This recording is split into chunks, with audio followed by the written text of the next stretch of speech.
Barumsa keenya irraa irratti kan nuun ilaallu waa'ee present continuous tenseeti. Haaluma kanaan waa'ee teensotaa yeroo ilaallu jalqaba kan nuun ilaaluu qabnu haala akkamiitiin foormii akkamiitiin akka teensiin kun ijaaramuu danda'udha. So kanaaf jalqaba form ilaalla. Foormiin kun himni kamiyyuu afaan Ingiliffaa keessatti yeroo ijaaramu subject, verb, then object haala kanaatiin ijaarama. Present continuous tenseedhaaf immoo haala akkamiitiin ta'uu qaba? Subjectiin jira. Subject, then verb to be present continuousdhaaf kan nuun fayyadamnu am, is, are with verb I, ng haala kanaatiin teensii kana ijaaruu dandeenya jechuudha. Am, is, are haala akkamitti fayyadamna jennee yeroo ilaallu amii kan nuun fayyadamnu first person singular pronounidhaa fi I am. Amiin kun yeroo hundumaa kan isheen deemtu subject pronoun I'dhaa wajjin jechuudha. Kanaaf I am watching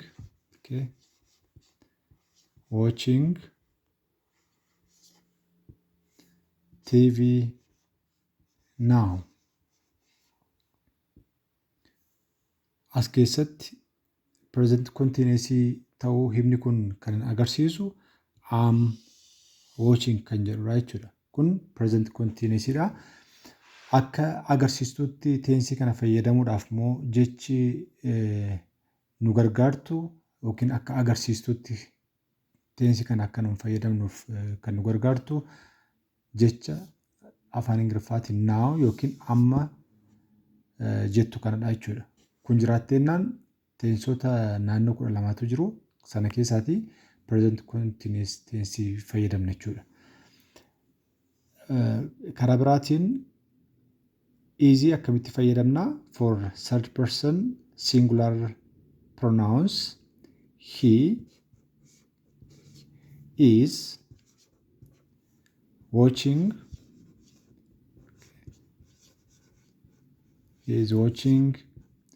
TV now. As biratti easy is watching jennee maal fayyadamne? Easy maal fayyadamne iddoo aami? As bira subject pronoun hin jirtu. Third person singular pronoun he dha jechuudha. She dhaafis haaluma wal fakkaataatiin she is watching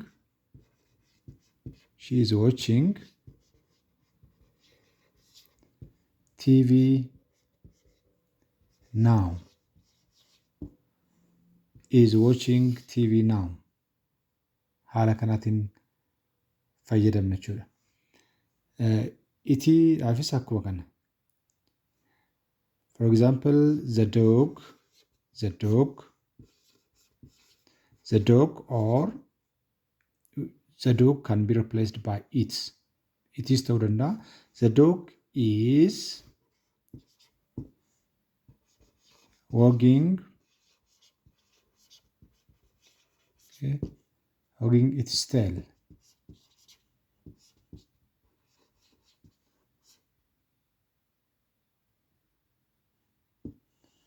The dog is wagging its tail. The dog is wagging. Kan jedhu kun present continuous dha jechuudha. Kanaaf unka isaa irratti akka ilaalletti am, is, are with verb ing jenneerra. Am wajjin verb ing akkamitti akka fayyadamnu, is wajjin akkamitti akka fayyadamnu ilaallee jirra. Are yeroo kamiif fayyadamna kan jedhamu yeroo ilaallu are for first person plural pronoun we are watching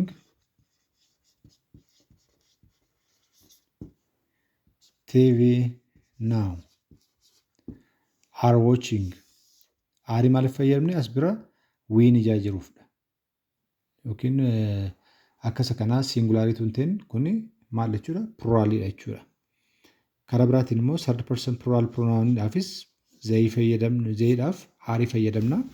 They are, okay, they are watching, they are watching TV, they are watching TV now. Are watching. Kunis present continuous tense dha jechuudha. You'dhaaf for you can be for second person singular or second person plural. Lamaan isaafuu fayyadamuu dandeenya garuu verb to mean fayyadamnu yeroo hundumaa you wajjin are ta'a jechuudha. You are, okay, watching TV now. Are watching.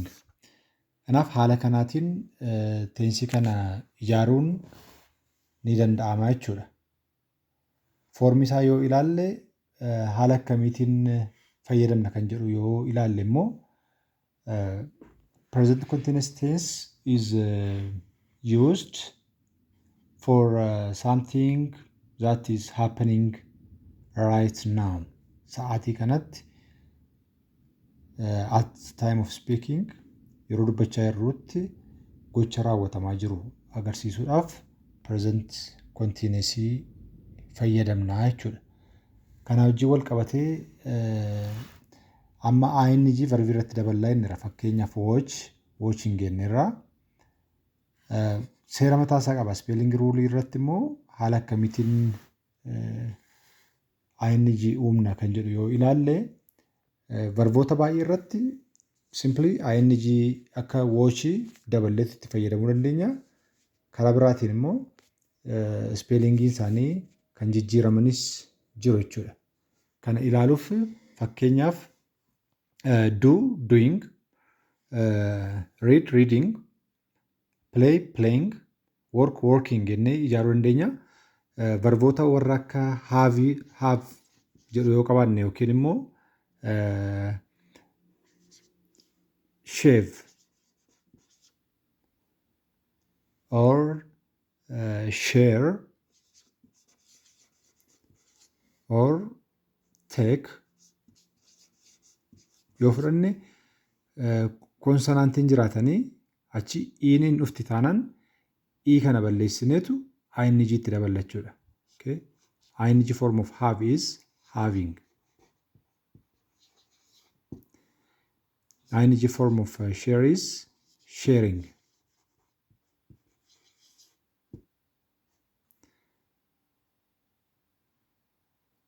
Shave, okay, shaving. Take, ii kana balleessine ing itti daballachuudha. Taking. Taking. Haala kanaatiin ijaaruu dandeenya. Kana beekuun maaliif nu gargaara? Spelling rule irratti haala sirrii ta'een spellingii akka nun barreessinuuf nu gargaara jechuudha.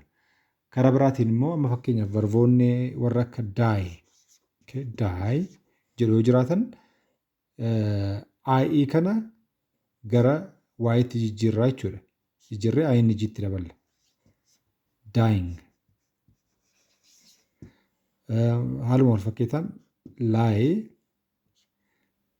lying.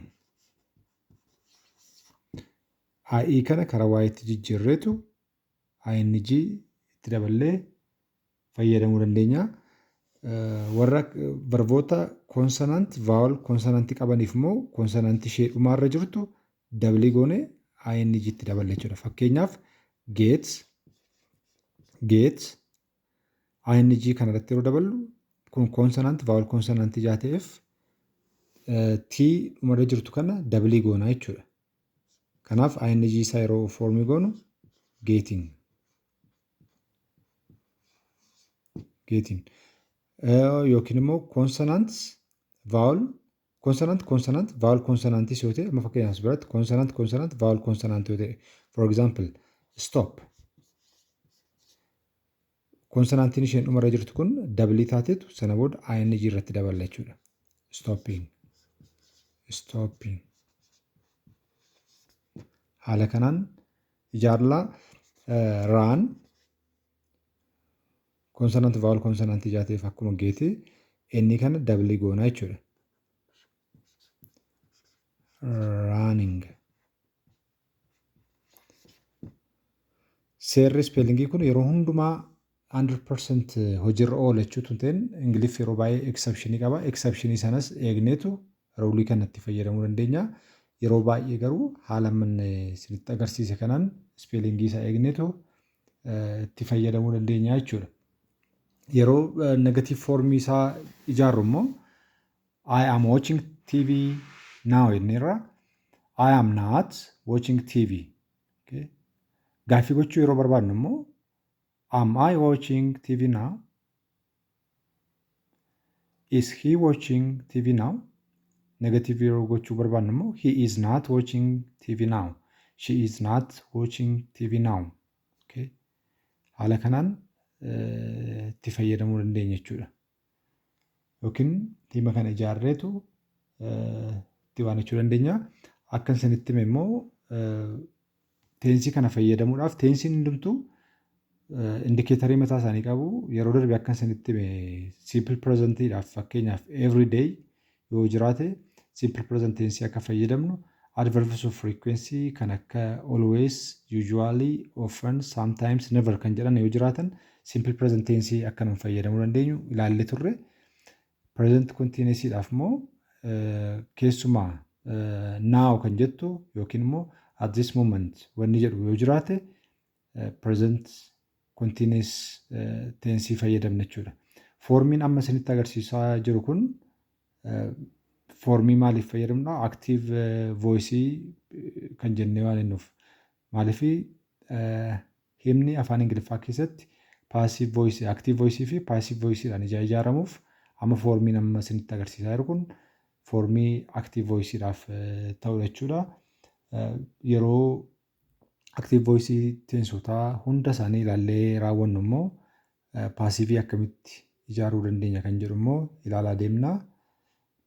Barumsi keenya har'aa kanarratti raawwataa hima ijaaruudhaan akkasiin shaakaltan sin affeera. Galatooma.